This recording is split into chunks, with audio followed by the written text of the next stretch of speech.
Hello, Virgo. Thank you very much for tuning in to this week's read. I thought that was a little off. Maybe not. For the main part of the read, I'm using the Star Tarot by Kathy McLeland.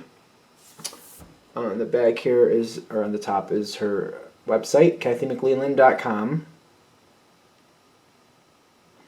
Supportive Oracle Cards, Chakra Wisdom Oracle Cards by Tori Hartman, illustrated by Gretchen Raish Baskin. Website is torihartman.com or watkinspublishing.co.uk or watkinspublishing.com down here.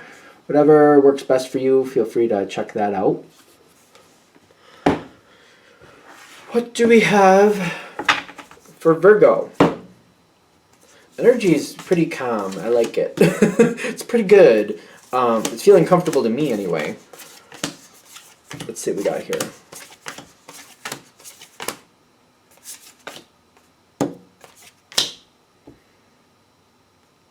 The reduction of stress.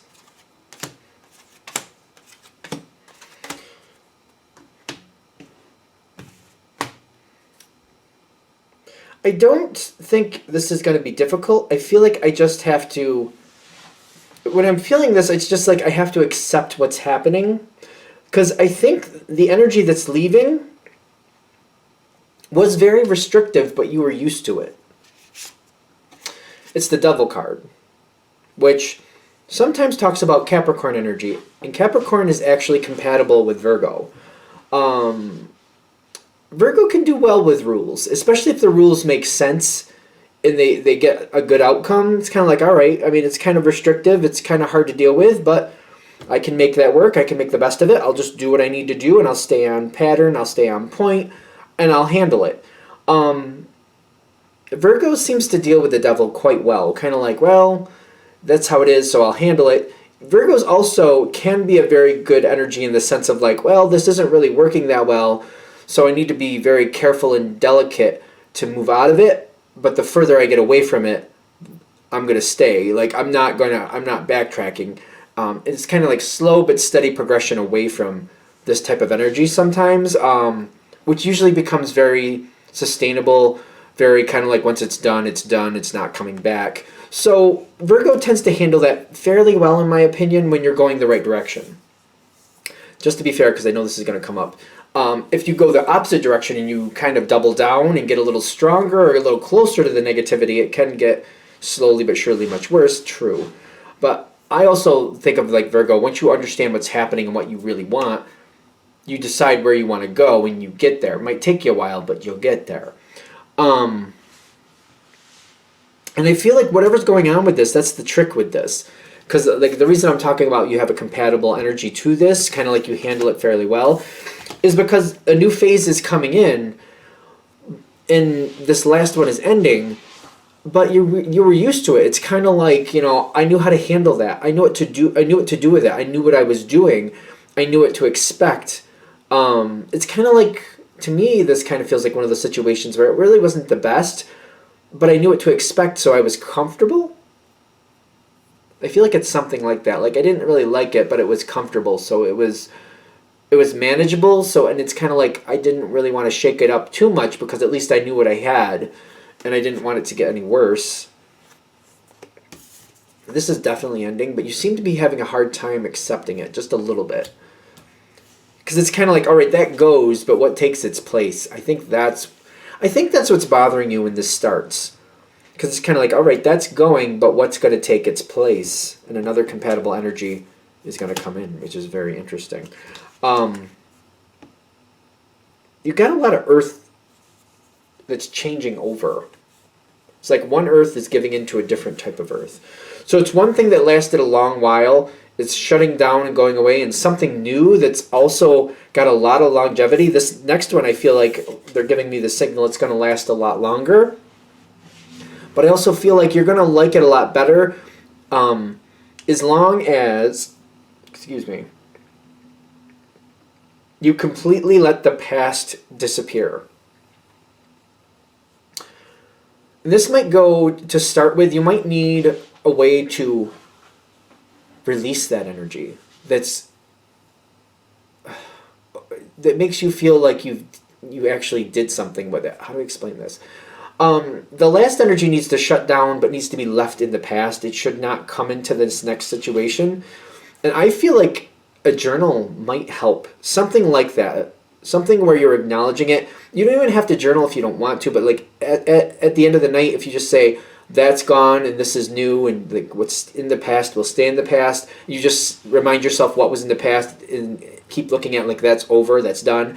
And then center more on like what's new and what's different. I don't know how to explain this. This seems kind of complicated, but it's like we don't want to pull influence from the past into the future. Because there's a possibility of pulling some of the past into the future, which I understand, like you don't want to give up everything you've done, but it's kind of like the way things used to be done made it too hard, too difficult. It really sucked the life out of you. It wasn't good. And they're saying some of that, a lot more of that than you maybe realize needs to be left in the past. We need to detach as much as possible. The positive cards coming in are the death card and the release card. The questionable card is the world. Are you going to completely make the switch over to this new phase? To do that, they're saying you need to like make the past be the past. Shut it all down.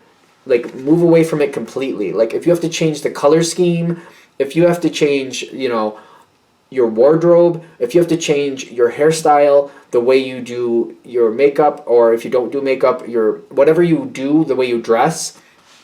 Because for some people, that literally will pull you out of that old mindset. Like I used to wear, so for example, like if I used to wear polo shirts constantly at the last job, going into the new job, not allowing myself to wear polo shirts because I don't want to pull myself back into that energy. I don't want to look in the mirror, especially if I'm in the restroom in between doing this or that, looking in the mirror and seeing that polo shirt, and then that energy comes back in. Like it's very subconscious, but it can be very powerful to even change your wardrobe if you can.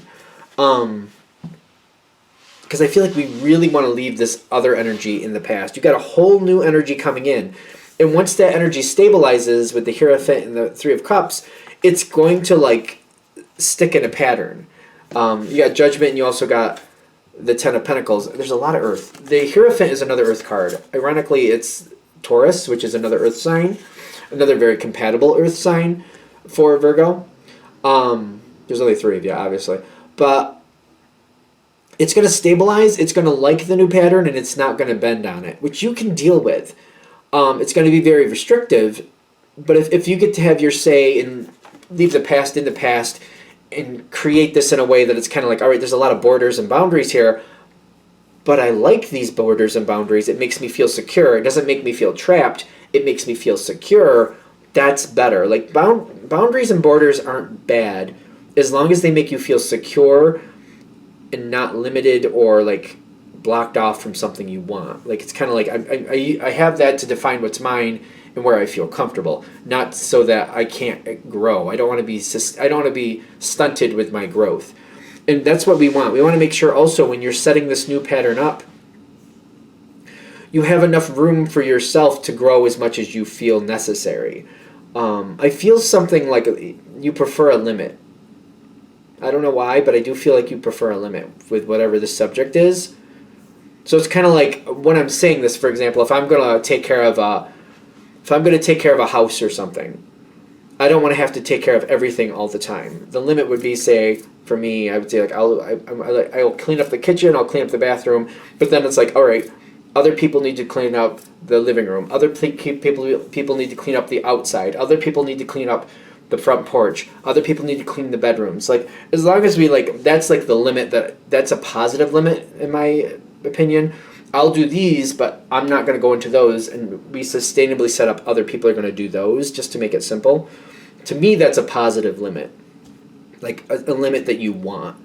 Like I don't want to constantly like having to do everything. Like the limit is everything, the house inside and out, top to bottom. I don't think that's fair. Unless I'm the only one living there, which then that's another story. But like if there's a bunch of people living in the same situation, like we need to divvy up the situation. I'm going to limit my efforts to these two rooms, and I'm going to really accentuate and do my best with these two, and then other people need to be assigned these other ones, and then somebody might need to be assigned to make sure everybody keeps up with their responsibilities. It's a lot, because it's a lot better for you. It's a lot better for you, because this change is coming in. There's a lot of earth, which is very positive for you. slowly getting into it. You don't have to make a snap decision. It's just realizing whatever was in the past, we don't have to accept from the past. So, for example, maybe last time, we just did that example, I'll do the kitchen, I'll do the bathroom. Maybe last time that's what you were assigned. You had to do the kitchen and the bathroom, or you had to do the bathroom and you don't really like to. So you're kind of like, you know what, maybe, let me see. I don't really want to do the bathroom. It's disgusting. And there's 3 of them in this house.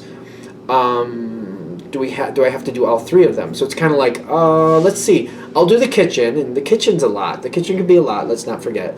So it's kind of like, you don't have to take all the hard rooms, not for nothing. But I almost feel like Virgo might do that. You might take the hard ones. I'll take the kitchen. Maybe you're more comfortable with that. And then let other people offer. I wonder if anybody else will offer to take the bathrooms. Let's see if somebody else offers. So kind of like make up, it's like, I'll start with the kitchen. Now everybody needs to have, do their fair share. So somebody, you pick a room you want to do. Now you pick a room you want, and there's 3 bathrooms, and maybe different people all take the other bathrooms, so you don't have to do a bathroom. Maybe you got the kitchen and the living room, which sounds better to me. So it's kind of like, okay, let's do that. Like, don't box yourself in and feel like you have to take on situations that maybe you don't have to. Go into it a little slowly, see if it kind of shapes up in a way that's better than what you're used to, if that makes sense. Because I see it working out, and I see a lot of communication coming in and balance coming in. Other people may not want to do these chores, but everybody deserves to do their fair share. You shouldn't get stuck with all the hard rooms, in my opinion, personally. And then we're just using this as an analogy. The kitchen and the bathrooms are the hardest rooms because they have the most odors. They need to really be cleaned well. Like, especially in the kitchen, if you're, making sure, like, this is clean, that is clean. The dishes got to make sure they stay clean before they get used again. You got to clean out the refrigerator every now and then. You got to clean out the sink every now and then. You got to make sure things are working. You got to put the ant traps down once in a while. There's a lot to keep up with the kitchen compared to, like, a living room. So, like, if somebody else gets all the easy rooms and then you get the kitchen and the bathrooms, and do I have to explain why that one's hard? See how it, melds up.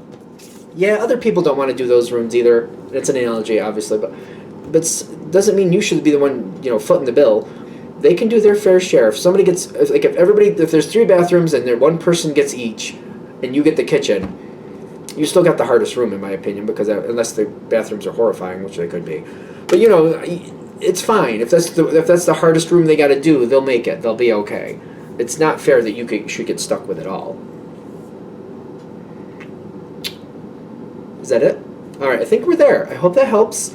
Thank you for watching. If you'd like a direct reading from me, shoot me an email, jamesforastral@gmail.com. That's James, the number 4, astral@gmail.com. If you're interested in the donation information, that's below with the same email. Thank you for watching, and have a great day.